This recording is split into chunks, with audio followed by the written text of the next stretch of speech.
These days are exhausting and powerful at the same time. There is a silent war going on. We are the soldiers fighting without any weapons. It's transformed from survival of the fittest to survival of those who possess knowledge. We take it for granted to travel, meet people from around the world who change our perspectives on life and living. But these days are different. These days we can't travel anymore and explore places we haven't yet seen. But we can explore ourselves. There is no restriction inside of us. Time is limited.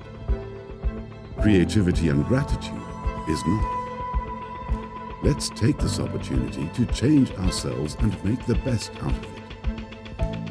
Stay together. Stay at home.